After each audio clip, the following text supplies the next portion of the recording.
SSC পরীক্ষায় পুরো বোর্ডে ফার্স্ট হয়েছিল। এইচএসসির আগে কিভাবে পড়ছে এবং এইচএসসির পরেও কিভাবে পড়াশোনা করছে এবং এত ভালো একটা মেডিকেল কলেজে চান্স পেয়ে গেছে। ওই ভুলগুলো বারবার দেখা উচিত, যে ওয়ান শট ক্লাস করেই কি শুধু ভালো করা যায় না, অথবা আমাদের অধ্যায় স্কিপ করার যে বিষয়টা। হ্যালো স্টুডেন্টস, আজকে আমাদের সাথে দেখতে পাচ্ছ তোমাদের আসাদ ভাইকে, সাথে হচ্ছে ওর ছোট বোন জারিন তাসনিম তুবা, হচ্ছে 645তম হয়েছে এবং শহীদ সোহরাওয়ার্দী মেডিকেল কলেজে পড়তেছে। ও কিন্তু এসএসসি পরীক্ষায় পুরো বোর্ডে ফার্স্ট হয়েছিল, আবার এইচএসসি পরীক্ষাতেও ট্যালেন্ট বলে বৃত্তি পাইছে। তো তোমরা যারা 26 ব্যাচ আছো, তো তোমাদের তো সামনে পরীক্ষা, তো আমরা একটু শুনবো যে এই সময়ে ও কিভাবে পড়াশোনা করছে, এইচএসসির আগে কিভাবে পড়ছে এবং এইচএসসির পরে ও কিভাবে পড়াশোনা করছে এবং এত ভালো একটা মেডিকেল কলেজে চান্স পেয়ে গেছে। তাহলে তুবা, আমাকে একটু তুমি প্রথমে বলো যে এইচএসসির জন্য ওরা কিভাবে পড়াশোনা করবে। নতুন কিছুর ওপর ফোকাস না করে আমরা ওরা আগে যেই টপিকগুলো পড়ছে, সব সাবজেক্ট তো পড়ছে ওরা, তো সবই প্রায় ওদের কভার্ড আমার মতে। তো যেগুলো এখন কভার্ড নাই সেগুলোর ওপর ফোকাস না করে আমার মনে হয় যে যেগুলো পড়ে আসছে ওরা ওগুলোর ওপর ফোকাস করা উচিত। আর এখন নতুনভাবে কোনো কিছু টাচ করা আমার মনে হয় না এটা ঠিক হবে।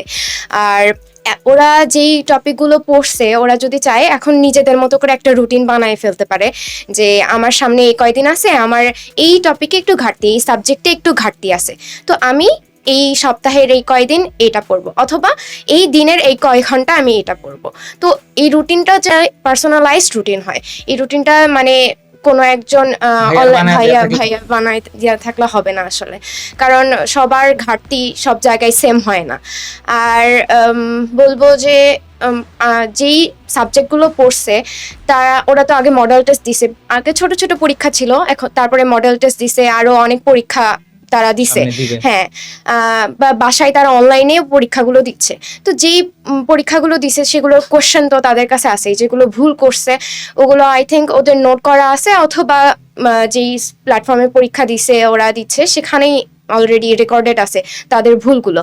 তো আমার মনে হয় ওই ভুলগুলো বারবার দেখা উচিত যে আচ্ছা আমার এই টপিকে ভুল হয়েছিল, আমি যাতে বোর্ড পরীক্ষায় এই ভুলটা আর না করি সেইটা যাতে আমি এনশিওর করতে পারি। আর আমার একটা প্রশ্ন আছে, সেটা হচ্ছে যে আমরা তো এখন শুধু দেখি যে পরীক্ষার আগে শুধু ওয়ান শট ক্লাস পোলাপাইন দেখতেছে, পরীক্ষার হলে যে সব কমন পাই যেতেছে, ঠিক আছে। তো তোমার কি অভিমত যে ওয়ান শট ক্লাস করেই কি শুধু ভালো করা যায় নাকি নিজে নিজে পড়াশোনাটা করা দরকার, এ ব্যাপারে তুমি কি করছো এবং এর সাথে পরবর্তীতে অ্যাডমিশনে ভালো করার কি সম্পর্ক আছে, এটা তোমার কাছে জানতে চাই। আচ্ছা ভাইয়া, তো আমার তো একদমই মনে হয় না যে শুধু অন শর্ট ক্লাস করে ভালো করা সম্ভব। কারণ আমি যদি বলি আমার নিজেরটা যদি বলি, আমি এইচএসসির ফার্স্ট থেকেই ফিজিক্স, কেমিস্ট্রি, ম্যাথ সবগুলাই, ফিজিক্স কেমিস্ট্রির ক্ষেত্রে আমি একদম বেসিক থেকে পড়াশোনা করছি। একজন ইঞ্জিনিয়ারিং স্টুডেন্ট তাদের ইঞ্জিনিয়ারিং পরীক্ষাগুলোতে যেইভাবে অ্যাপিয়ার করে তাদের জন্য যে বেসিকটা দরকার হয়, ওরা যেভাবে পড়াশোনা করছে আমিও চেষ্টা করছি যাতে আমিও ওইভাবে পড়তে পারি। কারণ এখন দেখা যাচ্ছে যে 25 ব্যাচের ক্ষেত্রেই যদি বলি, আমাদের রাজশাহী বোর্ডের প্রশ্নই ম্যাথ অথবা ফিজিক্স এগুলোর ক্ষেত্রে দেখা যায় যে ওয়ান শট ক্লাসে তো আমাদের জাস্ট কয়েকটা স্পেসিফিক টপিক যেগুলো পরীক্ষায় মিস হবেই না, ওগুলো বারবার আমাদের তারা চেষ্টা করেন, শিক্ষকরা চেষ্টা করেন যাতে আমরা ওগুলো মিস না করি। কিন্তু যে ডেপথ থেকে পড়াশোনায় এটা আসলে না থাকলে না, যদি আমাকে প্রশ্ন ঘুরাই দেওয়া হয় তাহলে আমি ওটা আর ক্যাচ করতে পারবো না। তখন পরীক্ষার হলে এত একটা শর্ট টাইমে হঠাৎ করে নতুন প্রশ্ন বা নতুন টাইপের যদি প্রশ্ন আসে বা ম্যাথ আসে বা ফিজিক্স কেমিস্ট্রি যেটাই বলি, যদি ওটা আসে তখন তো আমার মাথা হ্যাং হয়ে যাবে, তখন তো পুরো পরীক্ষাটাই আমার নষ্ট হয়ে যাবে। তো আমি বলবো যে যারা 27 ব্যাচ আছো তারা একদম বেসিক থেকে পড়াশোনাটা করবা। কারণ তুমি নির্দিষ্ট কয়েকটা টপিক পড়লা, বইয়ের এই জায়গা থেকে প্রশ্ন আসে, আমি ওটা শুধু পড়বো আর কোনোটাই পড়বো না, অথবা আমাদের অধ্যায় স্কিপ করার যে বিষয়টা, এটাও অনেক সময় স্টুডেন্টদের মাঝখানে আমি দেখছি। তো এটা একদমই ইগনোর করার চেষ্টা করবা।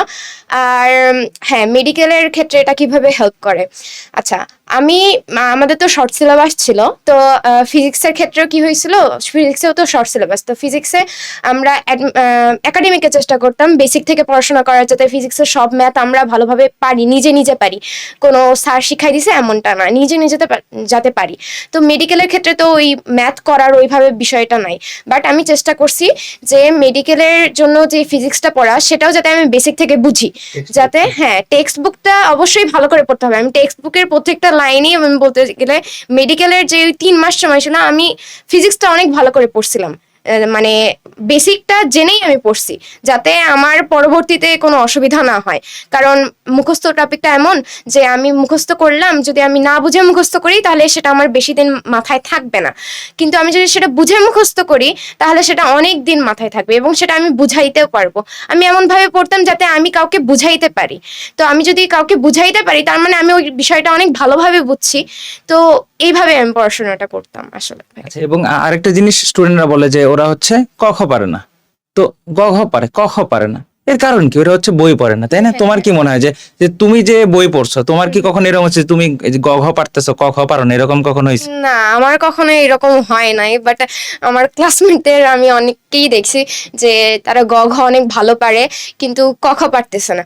কারণ ক খটা বই থেকে তো পড়তে হয়। ক খ যেমন কেমিস্ট্রির ক্ষেত্রে যদি বলি, ক নাম্বারে একটা প্রশ্ন আসলো, উভমুখী বিক্রিয়া কাকে বলে, এটা সহজ প্রশ্ন বা কঠিন প্রশ্ন তো আসতে পারে। তো এটা কাকে বলে, তারা অনেক সময় এটা পারে না, কারণ তারা শুধু বেসিকটা জানে কিন্তু ওই কথাটা যে সাজায় গুছায় লিখতে হবে ক খ, ক বা খতে, খতে তো একটু বর্ণনামূলক, ওটা একটু বেসিক থেকে লিখতে হয়, বাট কতে বেসিকের তুলনায় একটু সাজায় গুছায় লেখাটা ম্যাটার করে। তো আমার মনে হয় যে ক খর জন্য অবশ্যই বই পড়া দরকার। এখন 5টা সৃজনশীল লিখতে হয় হচ্ছে সায়েন্সের সাবজেক্টগুলোতে, তুমি যদি ক খ প্রত্যেকটারই এভাবে বাদ দাও তাহলে 3 করে 15 মার্ক তোমার চলে গেল। তো 15 মার্ক তো অনেক বড় একটা বিষয়, তাই না? তো সেটা আমি বলবো যে বইটা অবশ্যই পড়তে। তুমি তুমি প্রথমে তোমার বেসিক ক্লিয়ার করবা, তারপরে দেখবা যে তোমার হাতে অনেক টাইম আছে, তখন তুমি বইটা একদম মানে থরলি পড়বা। আর মানে যেগুলো ক খ আসতে পারে সেগুলো তো মানে তোমাদের টেস্ট পেপারেও আছে, কিন্তু শুধু বলবো না যে শুধু টেস্ট পেপারের গুলোই পড়বা। বই পড়বা, তারপরে টেস্ট পেপারে যেগুলো আছে সেগুলোকে ইম্পর্টেন্স দিয়ে পড়বা, যাতে ওগুলো তোমার মিস না হয়। এটা আচ্ছা, খুবই সুন্দর বলছে। এখন হচ্ছে আসাদের কাছে একটা প্রশ্ন, যে আসাদ তো আমাদের আরটিডিএস এ ক্লাস নেয় তোমরা জানো, এবং আসাদের কাছে প্রশ্ন হচ্ছে, তুই তোর বোনকে যেভাবে পড়তে বলছিস, তুই কি আমাদের স্টুডেন্টদেরকেও ঠিক সেভাবেই পড়তে বলিস কিনা, নাকি অন্যরকম ভাবে বলিস? এটা তোর কাছে জানতে চাই।